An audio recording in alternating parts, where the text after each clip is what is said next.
এবাৰ দেখা দিয়া মোক মাতৃৰ কান্দোন।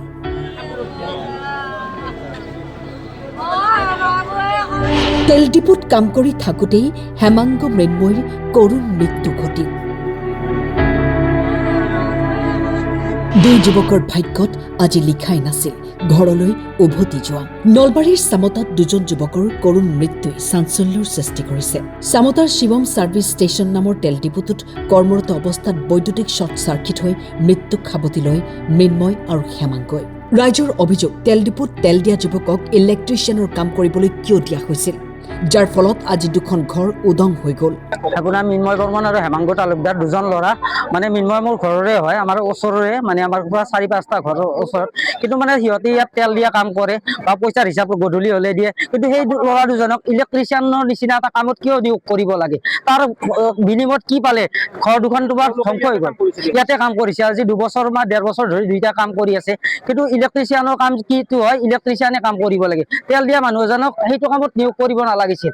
আৰু মালিকজনে এনেকুৱা গাফিল কি এতিয়ালৈ ল'ৰা দুজন হৈ গৈছে, হৈ যোৱাৰ পিছত তেখেতে ইয়াত আহি উপস্থিত হোৱা নাই। কিন্তু আমাৰ ধৰ্মপুৰবাসী বা টিহু সমষ্টি নতুনকৈ এতিয়ালৈ আপোনাক একো কোৱা নাই। ৰাইজখিনি ধুনীয়াকৈ আপোনাৰ কণ্ট্ৰল আছে, মানুহক একো হাই হাল্লা কৰা নাই, বস্তু বাহিনী উৎপাত কৰা নাই। কিন্তু মালিকজন আহি ইয়াত মালিকৰ ঘৰ নলবাৰীত বুলি শুনিছোঁ, কিন্তু মালিকৰ নামটো একজেক্ট নাজানো।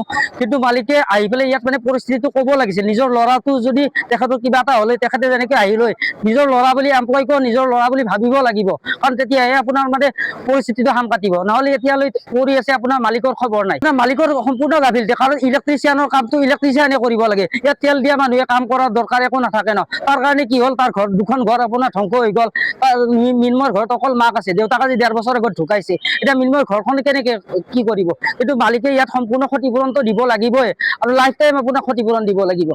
3টাৰ চামথিং কিমানমান টাইমতে হৈছে। কিন্তু এইটো বস্তুৱে লাগে যে মালিকজন আহক, আহি পেলাই বডিটো চমজি ল'ব লাগে, আৰু যিখিনি আমাৰ উভয় কৰ্তৃপক্ষ আছে বা চিনিয়ৰ কৰ্তৃপক্ষ আছে গোটেইখিনি আহি পেলাই পৰিস্থিতিটো সাম কৰিব লাগে। কাৰণ ধৰ্মপুৰবাসী এনেকুৱা নহয় যে মানে ডাঙৰকৈ হাই কাজিয়া কৰিব বা টিহু সমষ্টি কৰিছে আমাৰ নতুনকৈ।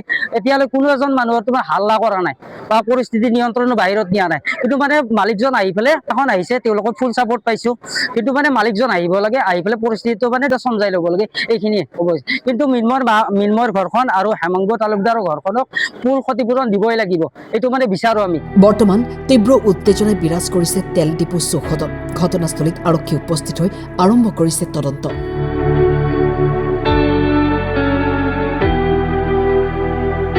নলবাৰীৰ পৰা হীৰক ডেকাৰ ৰিপৰ্ট, টাইম 8।